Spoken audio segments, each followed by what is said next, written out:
오늘 전도서 두 번째 시간입니다. 전도서 1장 4절 말씀부터 오늘은 보도록 하겠습니다. 한 세대는 가고 한 세대는 오되 땅은 영원히 있도다. 해는 뜨고 해는 지되 그 떴던 곳으로 빨리 돌아가고 바람은 남으로 불다가 북으로 돌아가며 이리 돌며 저리 돌아 바람은 그 불던 곳으로 돌아가고 모든 강물은 다 바다로 흐르되 바다를 채우지 못하며 강물은 어느 곳으로 흐르든지 그리로 연하여 흐르느니라. 모든 만물이 피곤하다는 것을 사람이 말로 다 말할 수는 없나니 눈은 보아도 족함이 없고 귀는 들어도 가득 차지 아니하도다. 자, 정말 무슨 한편의 시 같죠? 여러분 어떤 마음이 드시는지 모르겠어요. 뭘 느끼는지 모르겠는데 인생을 얘기하고 있는 거예요. 우리는 이 전도서에서 인생을 계속해서 생각하게 하는 것이죠. 우리 삶을 정말 돌아보게 되는 것인데 중요한 것은 처음부터까지 계속 얘기할 거지만 우리 인생을 돌아보면서 너무 기뻐할 것도 너무 낙심할 것도 없다는 것과 하나님과 항상 내가 연결시켜서 생각해야 된다는 것, 이것만 잊지 않으시면 될 것 같아요. 우리가 어제 말씀에서 봤듯이 1차적으로 이 전도자는 인생을 헛되다 이렇게 결론을 내리지 않았습니까? 기껏 인생 이렇게 오래 살았는데 벌써 100세까지 산다고 하지만 그런데 이렇게 살았는데 남는 게 없더라 하는 그런 얘기예요. 지금 다른 사람도 아닌 솔로몬이 그러니까 어떻게 이런 결론을 내릴 수 있었을까? 그가 이 결론에 도달하기까지는 인생의 의미를 알아내고자 여러 가지 방법을 썼을 것이라 생각했을 것이라는 거예요. 하나는 지적인 방법이라고 그랬고 또 하나는 그 경험으로 돌아봤을 때 그렇게 말한 바가 있죠. 그래서 많은 생각을 한 끝에 우선 이 지적인 것으로부터 한번 파악을 해보는 거예요. 생각한 거예요. 그러니까 먼저 오늘 본문에 나오는 건 뭔가 자기의 바깥 세계 즉 우주의 피조에 대해서 살펴보는 그런 부분부터 시작이 됩니다. 이런 말 하면 또 어떤 분은 우리 인생하고 이게 뭐 연관이 되나. 성경에는 의외로 이런 부분들이 많아요. 욥도 나중에 그런 고백을 하지 않습니까? 4절을 보면 이렇게 나와 있어요. 한 세대는 가고 한 세대는 오되 땅은 영원히 있도다. 자, 사람이 해 아래서 하는 모든 수고가 그 사람이 죽으면 끝이에요. 더 이상 유익이 없죠. 자기에게는 자기가 아무리 열심히 해서 무슨 업적을 일어났어도 죽으면 끝이란 말이에요. 그리고 다만 그 뒤에 사람들, 후손이든 후대 사람들에게는 그 물려받거나 뭐 약간의 유익이 있을 수는 있겠죠. 아무리 재벌이라도 똑같대요. 죽으면 끝이에요. 그리고 그 후대 사람도 또 죽어요. 그래서 헛되다 하는 말이 결론적으로 나오는 거죠. 이게 한 세대는 가고 또 한 세대가 오고 이 얘기예요. 수천 년의 인류 역사가 이렇게 진행되었단 말이에요. 다만 땅은 그대로다.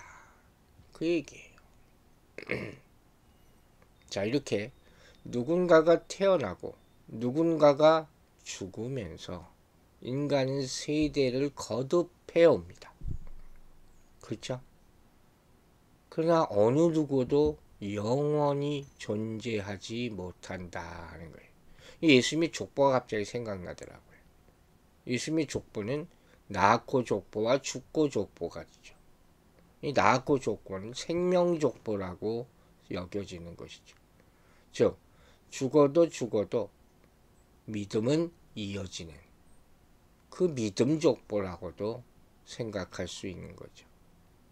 생각하기 나름이라는 거예요. 하지만 어쨌든 인간은 죽어요. 이거 인간의 가장 큰 한계죠.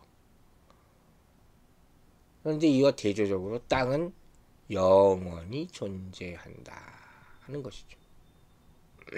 보면 이거 대단한 발견이다, 이렇게 얘기할 수도 있겠죠. 생각 안 하는 사람들에게는. 이게 또 육신의 생각이에요. 육신의 생각으로는 땅이 영원히 있는 것으로 볼 수도 있다 하는 것이에요. 그러나 땅이 꺼질 수도 있습니다. 그것도 생각해야 되는 거예요. 그런데 육신의 생각은 그러한데 영의 세계에 들어가면 땅에서 이루어진 열매가 없어지는 게 아니에요. 영원한 영광으로 상급으로 남아있다 하는 사실을 깨닫게 되는 것이죠. 너무 슬퍼하지 마세요. 너무 괴로워하지 마세요. 이 땅의 고난으로 말미암아 너무 낙심하지도 말란 말이에요. 무슨 일을 누구와 함께 했느냐, 이게 중요한 거예요. 이건 남는다 하는 것이죠.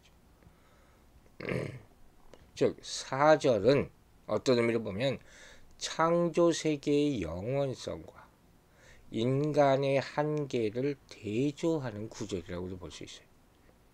11절에 가면 다시 한번 이 얘기가 나와요. 인간은 영원하지 못하고 세월에 묻혀서 기억되지 못하며 사라진다 하는 것이 강조되는 것이죠. 5절은 해에 대해서 말합니다. 해, 태양. 해는 떴다 지고 떴다 지고 그걸 반복하죠. 우리는 그거밖에 몰라요. 해 앞에 가보지도 않았으니까. 해는 보통 천체를 상징할 때 쓰이는 말이지만 여기서 나타내고자 하는 것은 반복이죠. 아침에 일어나면 어김없이 해가 뜬다. 안 뜨면 큰일 나는 거죠.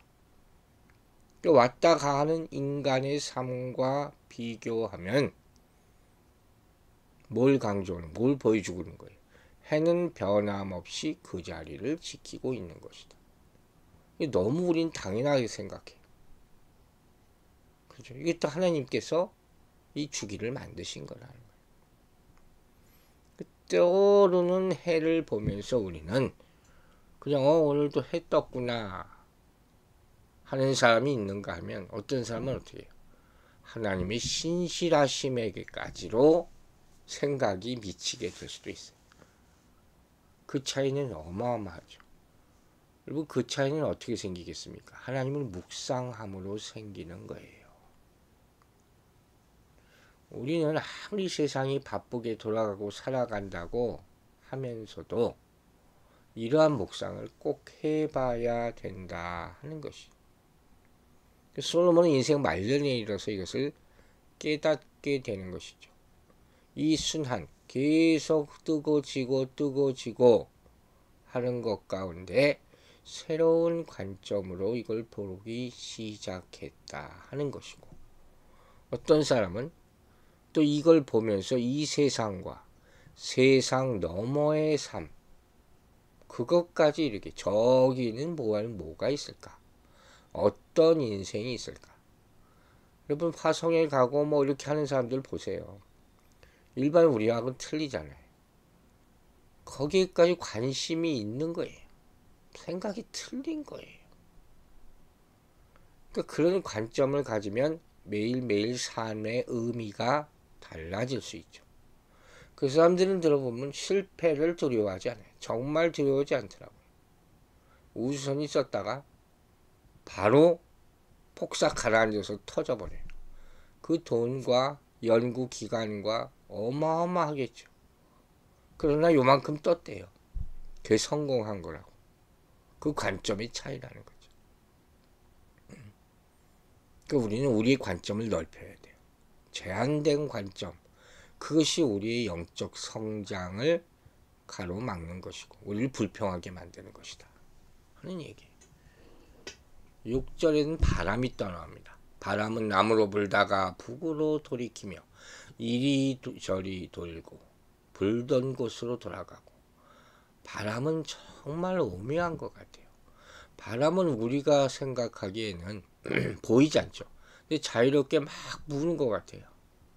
그래서 어떨 때는 이쪽으로 불다 동풍이 불다가 어떨 때는 고요하다가 어떨 때는 갑자기 또 막 남풍이 불다가, 그러나 또 어떨 때는 싹 없어져요. 그걸 유익 없이 불던 곳으로 돌아간다, 이렇게 표현했어요. 참 이 바람이라는 것은 참 오묘해요. 그런데 5절에서 해를 표현할 때도 돌아간다는 표현을 쓰고 바람도 돌아간다 하는 표현을 썼잖아요. 이 자연의 순환에 대한 말이죠. 이 자연의 순환에 의한 영원성을 보여주는 말이기도 하고, 저는 불교의 윤회설이 떠올랐어요. 다시 처음으로 돌아간다 하는 그런 의미도 한번 우리가 묵상해 볼 필요가 있을 것 같아요. 그리고 또 한 가지는, 바람이라고 하면 보통 신비하고 알 수 없는 특성으로 이해될 때가 많아요. 성경을 보면 뭐예요? 성령의 역사죠. 그 바람이 비유한단 말이에요. 바람이 임의로 불매, 어디서 나오며 어디로 가는지 알지 못함과 같이 성령으로 난 사람도 이러하니라, 이런 표현이 있잖아요. 바람이 참 오묘한 것이다 하는 거예요. 7절에 가면 강물이 나와요. 모든 강물은 다 바다로 흐르되 바다를 채우지 못하며. 물이죠, 물. 물의 운행에 대해서도 관찰해보냐. 물을 연구하는 사람들도 많죠. 정말 이것은 우리가 바다는 우주보다도 연구가 덜 된 거예요. 바다예요. 그만큼 어마어마한 거예요. 인간이 얼마나 아직 제한적인 삶을 사느냐 생각하게 되는 것이고, 여기는 이런 표현이 있어요. 바다를 채우지 못한다. 강물이 바다로 흘러가잖아요. 근데 아무리 흘러도 바다를 채우지는 못한다, 그 뜻이에요. 채우지 못한다는 것이 여기서 중요하죠. 즉 7절은 한계, 자연의 한계성을 부각시키는 것이죠. 모든 물이 바다를 채우지 못하는 것처럼 인간이 듣고 보는 것이 진리를 모두 아는 것에는 결코 이르지 못한다, 그 말이에요.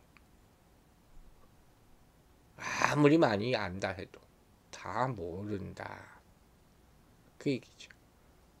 그래서 8절이 얘기하는 거예요. 눈은 보아도 족함이 없고 귀는 들어도 가득 차지 아니하도다. 자, 이렇게 보면서 인생의 의미를 줄 만한 것이 있는가 하는 것을 지금 전도사가 관찰하고 있는 거예요. 그러나 그러면서 발견한 공통점은 8절에 나오는 말처럼 만물이 피곤하다, 이 결론이에요. 여기서 피곤하다는 말은 피곤해서 지쳐있다, 그 상태를 얘기한 것이 아니라 결국 다람쥐 쳇바퀴처럼 뺑뺑 도는 한계를 말하는 거라는. 그러니까 얼른 보면 끊임없이 움직이는 것 같지만 사실 보니까 그 나름대로 법칙과 굴레가 있어서 반복되는 질서가 있을 뿐, 중요한 거예요. 새로운 변화는 근본적으로 없다는 거예요. 법칙이 있어요. 질서도 있어요. 그러나 새로움이 없다 하는 거예요. 그 인간은 세대를 더할수록 무슨 업적을 쌓아가는 것 같죠. 하지만 실제로 아무것도 이룬 것이 없다. 옛날 것을 반복한 것이다. 결국 이거라는 거예요. 그래서 이렇게 아무 유익 없이 계속해서 순환하기만 하는 만물을 바라보면서 피곤하다, 이 말을 합니다. 우리 로마서 7장 마지막에 뭐라 그랬어요? 오라 나는 공고한 사람이로다. 이 사망의 몸에서 누가 나를 건져내랴. 이런 탄식을 하잖아요. 이 말을 보면서 우리가 생각해요. 이런 탄식을 과연 할 수 있는 사람이 얼마나 될까?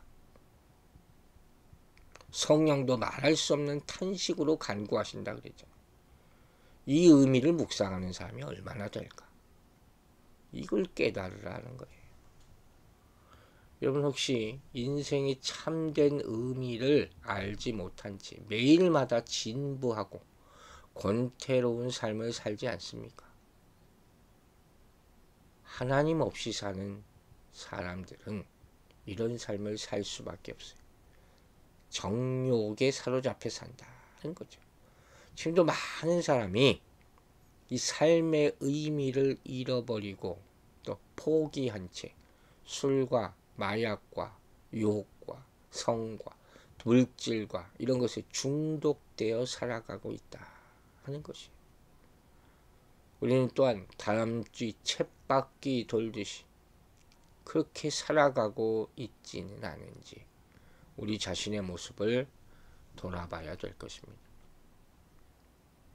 그리고 여기서 한치 일진보해서 만물을 창조하셔서 창조의 목적대로 주관하시는 하나님이 원하시는 인생의 의미를 찾아야 돼요.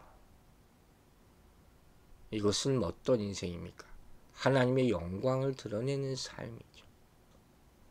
그 삶을 하루하루 실천하게 되기를 주 이름으로 축원합니다. 9절 말씀부터 볼게요.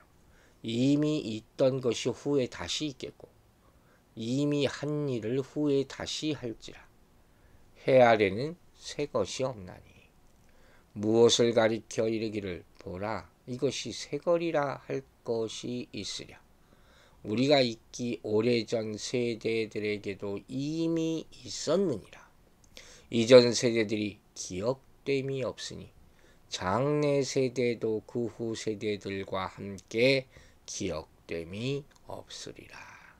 자, 여기서 전도자는 이전 세대와 이후 세대를 대조하면서 헛된 수고를 하는 사람들을 지금 지적하고 있어요. 즉 이전 세대 사람들은 욕망을 채우기 위해서 모든 수고를 아끼지 않으면서 살아갔다. 그러나 결국 아무 유익이 없었다 하는 거죠. 새로운 세대는 그럼 어떠한가? 이 사실을 알면서도 이전 세대의 잘못을 개선하지 못하고 또다시 무익한 것을 얻기 위해 살아가는 모습을 반복하고 있다는 것이에요. 어리석은 사람이라는 게 누가 어리석은 사람이냐? 자신의 세대에서 자신이 찾아온 것이 무슨 대단한 것처럼 완전 새로운 것처럼 이렇게 여기는 착각을 하고 산다는 것이죠. 따라서 구절 내용과 같이 새로운 것처럼 보이는 것도 사실은 이전에 있었던 것을 생각해내지 못해서 아 이거 새로운 것이다 이렇게 착각한 것일 뿐이라는 거예요. 근본적으로는 인간의 한계와 법칙의 굴레라는 것에 갇혀있지 않은 것이 하나도 없다. 이미 다 아는 거예요. 이미 다 주신 거예요. 받지 않았다 하지 마세요. 이 전도자가 지금 그걸 깨달은 거예요. 지금 우리 현세에서는 의미가 없다. 참 안타깝기도 하고 그런 마음인 것 같아요. 그리고 10절에서 전도자는 이것이 새 것이라 여기며 유익을 얻으려는 수고가 또 있다 이렇게 말하죠. 즉 자기 생각에 새 것이라고 여긴다는 것이죠. 뭐 그때 자기는 좋아할지 모르죠 혼자서. 그러나 이것도 이미 있었던 것의 반복일 뿐이다 하는 거예요. 그러니 인간이 발명했다고 하는 것, 뭐 새롭게 봤다 하는 것, 이게 얼마나 미미하고 어리석은 일인가. 결국 자화자찬이 될 뿐이에요. 여러분, 사람들은 하나님 없이 헛된 삶을 살던 이전 세대의 모습을 기억하지 못합니다. 오히려 봐라 이거 봐, 이거 좀 봐. 아니면 새로운 것처럼 생각해요. 자신의 힘으로 세상에서 유익을 얻을 수 있다고 착각하는 거예요. 이렇게 되면 결국 이전 세대의 잘못을 되풀이하게 된다 하는 것이죠. 본문은 일깨워줘요. 세상의 모든 일들은 반복된다는 거예요. 물론 과학 문명에서 발달이라는 게 있고 발명이라는 게 있고 지식과 기술의 발전이라는 것도 있고, 하지만 이게 있어요. 인간 본성의 문제, 죄의 문제, 관계의 문제, 도덕적인 문제, 남을 미워하고 속이고 내 욕심을 취하는 것, 육체적인 쾌락을 사랑하는 것, 명예, 교만, 이런 거는 하나도 새로운 게 없어요. 하나도 변한 게 없어요. 우리는 모두 죄인이고, 우리는 모두 늙고 병들고 언젠가는 죽습니다. 세상에는 수많은 사람들과 사건들이 지나가게 되고 우리의 기억 속에서 희미해질 거예요. 그리고 우리 다음 세대도 그들은 왜 저렇게 살까 하겠지만 그들도 또 그렇게 삽니다. 해 아래는 새로운 것이 없어요. 모든 것이 태초부터 지금까지 계속된 것이고 앞으로도 그런 역사가 계속된다 하는 것이죠. 자, 그럼 마지막으로 생각해 봅니다. 주님을 만난 이후에 여러분의 삶은 과연 변했습니까? 아직도 쳇바퀴 돌듯 하는 인생입니까? 아니면 달라졌습니까? 한 가지만 얘기해 보자. 주님은 이 세상에서 죽음과 같은 헛된 삶을 살고 있는 우리에게 새로운 인생을 제시해 주셨습니다. 맞습니까? 무엇보다 우리는 더 이상 세상 욕망의 노예가 되어서 살지 않고 천국의 소망을 두고 매일매일 말씀을 통해 새로운 은혜를 얻을 수 있지 않습니까? 주 안에서 살면 인생이 헛되지 않게 됩니다. 수고가 헛되지 않게 됩니다. 매일매일 똑같은 인생이 아니라 새로운 인생을 살 수 있게 되기 때문입니다. 아멘이 되시기를 주의 이름으로 축원합니다. 기도하겠습니다. 아버지 하나님, 우리 인생이 피곤합니까? 지루합니까? 또 이런 일을 하러 또 나가서 하루 종일 있다 와야 되나 하는 마음으로 삽니까? 아니면 매일매일 감사로 삽니까? 주로 말미암아, 주를 믿음으로 말미암아, 주의 뜻에 순종함으로 말미암아 매일 새로운 인생 살 수 있도록 축복하여 주시옵소서.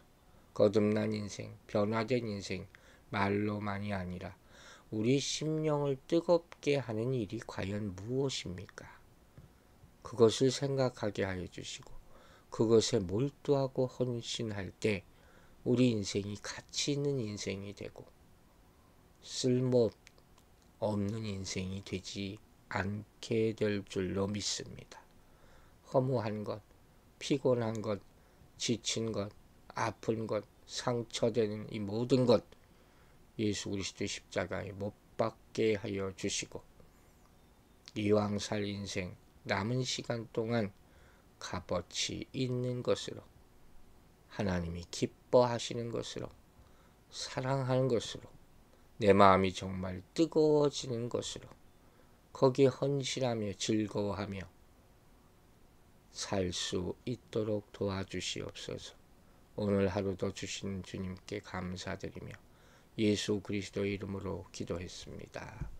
아멘.